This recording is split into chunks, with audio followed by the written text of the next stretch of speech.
Hi everyone, just going to do a quick video today, and I say it's going to be quick, but we'll see how it goes. So I've been sent something by the guys at BZ Tactical, and it's quite interesting really. This has been to other people before me, but it's the new Action Army, they call it the Athena, I think, C1. So we're taking just a quick unboxing of this today, because it's hard for me to shoot big guns on this bench because of the space. And we'll take a look. So we open the box. I've got a manual in here. You know, what you come to expect from Action Army, especially when you compare it with their AAC-C1 line. All the accessories they're going to be doing, which is interesting. And what is this? This is a bolt action sniper. That's what it's sort of marketed as. But it uses these little cylinders that sit in the bolt. You've got gas cylinders, you've got CO2 cylinders. They do all types of different powers, all kinds of different upgrade parts, rails, cylinder sets, steel trigger sear sets. So we're going to take a quick look at this thing. So in the box, you get a VSR style magazine from Action Army. I believe these are like 50 rounds. I'm going back to the old days when I was using VSRs, and I'm pretty sure they brought this mag out and it held more than 30. There's a little pin here. Not really sure what that's for, and then we'll take the rifle out and have a look. So we'll be doing quite a few videos on this platform because there's probably going to be many questions.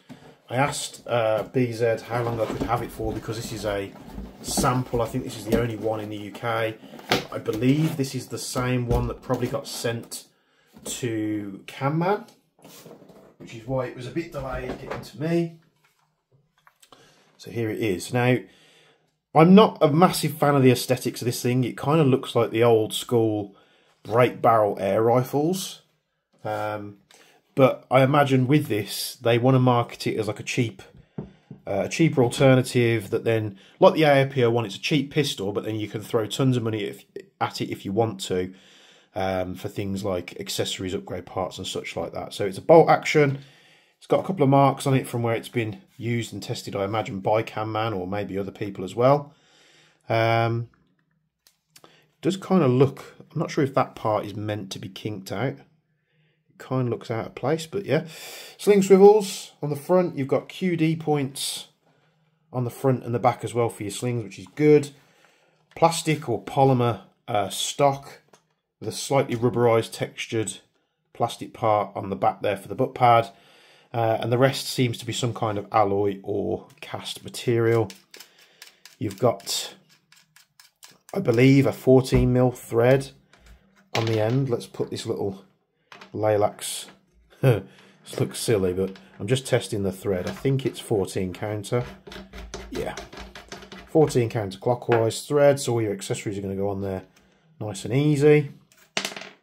BZ did say that something that to do with the thread, that you had to make sure that I think they're prone to the BBs to strike the suppressors as they come out. Now, a reason for that might be, if I take this back off again, the fact that the barrel, you're probably not going to be able to see this, but the barrel is off center. So I imagine that might be why. It might be worth, at some point, you know, if you're running one of these, putting some kind of little spacer in there, because if the barrel's off centre, that's not going to be good for accuracy or anything like that, is it? So we've got a top rail on the top here. We've got irons on the front and just in front of the rail here. You pull this little tab and it pops the rail off to one side. What that's going to do for accuracy, I'm not too sure, but it does seem pretty sturdy when it's on there, so it doesn't seem too bad. We could throw this optic on there and give it a try. Why not? Let's give this a quick go. Is it going to fit on there? Why is it not fitting on there? Let's back these screws out. I think that's the wrong tool. Will this go on? It's a bit tight. Like it doesn't want to go on there, which is slightly annoying. This is a real optic. It's a primary arms one, but it looks like the rail spec might be a little bit off for the spaces in the front. The spaces in the mount, actually, I meant to say. So yeah, it will go on, it's just a little bit tight. I'm not going to force it. Popping this off, you reveal what's inside the cylinder, and basically you cock it back. It's got a short throw on the bolt forward, and then you drop the trigger to drop the little gas cylinder inside forward. Now, I can't see a lot of snipers liking this because, one, you're firing from an open bolt. Usually that does hinder your accuracy in such a system. Also, when you're cocking the rifle back, you've got this gap, so anything can get in there. BBs, dirt, branches, leaves, absolutely anything. If it can find its way into something like this, it will. We can pop this out there as we fire it. And if we cock this back and then push it forward, we can actually take out this little gas reservoir, bolt, cylinder, whatever you want to call it. So can we get some gas in here? Let's give it a go.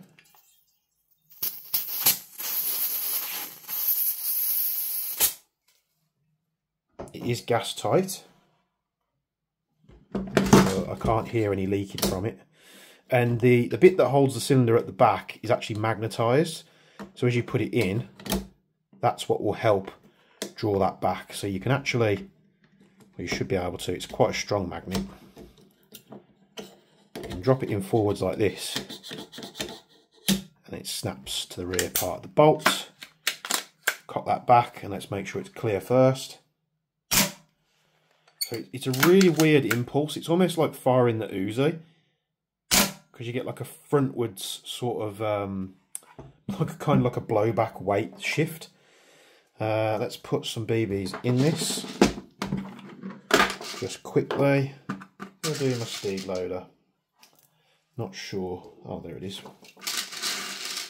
So these are just some 2.5s. We'll be testing different weights, so don't worry about that. I just wanted to get an initial video on the channel, just so you guys know that we're going to be making some content for this thing. That BB push in. No, it doesn't want to. And then we basically push the mag in through the front like a VSR, and you can see the setup's very, very similar. And let's give it a shot, shall we?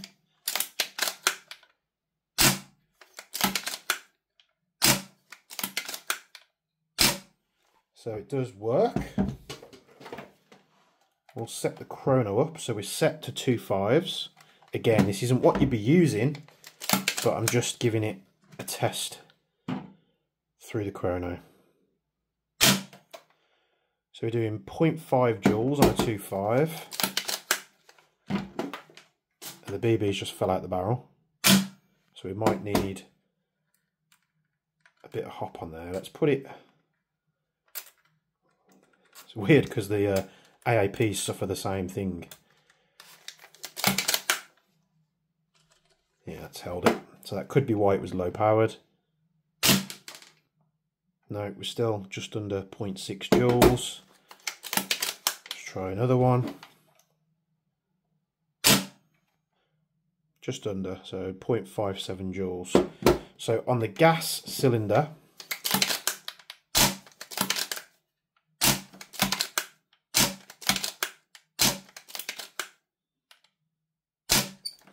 I mean, it's quite quick to fire. Now, as a sniper, I don't think you'd have to fire this quick.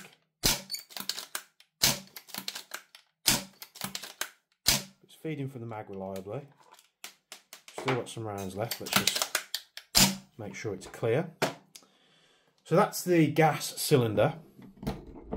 So what are they doing with this? Aesthetically, me personally, I think it looks rubbish. But that being said, I'm just going to shoulder this. It's very light. It's extremely light. And it's very small as well. This part to me is a bit too high. So as you try and like hold the rifle, if you prefer a grip where you put your thumb over the back of the stock, it isn't very nice. You've got a safety here, which you just push down, it blocks the trigger, and you push it back up. So if you were using this, you're going to be like running it with your thumb to the side there. And I could understand why they've done it, because they want to do a short throw. But a bolt action firing from an open bolt, you're going to be plagued with accuracy issues. And I think Camman had this problem when he was testing it. But we're going to do some more tests. Don't worry at all. What I would like to see with them with this, if it's like a VSR setup, it's probably going to benefit more with this rifle to just sack the gas and CO2 capsule system off and just run like a spring bolt, or, you know, a HPA bolt or something like that. So if this can take a VSR cylinder, it does look very similar. It's probably the way people are going to go. Now, this is a cheap rifle when it comes to market. I'm not sure exactly when that is. If you want to know more when they're landing, you can actually get gas to come out the barrel just by doing that. If you want to know more information, hit the guys up at BZ Tactical. Now, I'll be doing some more videos on this. Like I said, probably repeated myself too many times in the video. So don't panic. If there's anything that you want to see in those consecutive videos, I want you to put all your ideas and your questions down below, and we'll test it to the hilt. Hopefully we can get enough videos done on this thing before it has to go back. They've actually sent me 2 rifles. They sent me one of these, and they've sent me the Archwick SPR300. So that'll be interesting to see what that's about as well. And yeah, what do you think of the Athena C1 from Action Army? Many people don't like its appearance, and I can understand why. This short barrel, sort of like really thin barrel, isn't what I would like, you know, aesthetically. But I was thinking maybe you could put a different barrel in, which you maybe could, but you're restricted by the stock. So are they gonna? I can imagine they're gonna come out with different stocks, different barrel front ends, maybe a spring kit. Usually you would go about doing this the other way. So I think they would have been better shipping this with a spring bolt and then doing the gas cartridges and the CO2 cartridges as like an add-on if you want to do it. Many companies have tried to do gas and CO2 bolts for bolt action snipers, and generally they're never adopted because they don't work very well. Now, apart from obviously conversion kits, you've got like Mancraft conversion kits, you've got Wolverine conversion kits for HPA. I know the Mancrafts you can run on CO2, so those systems tend to be pretty damn good. And yeah, I look forward to doing some more bits on this with you guys.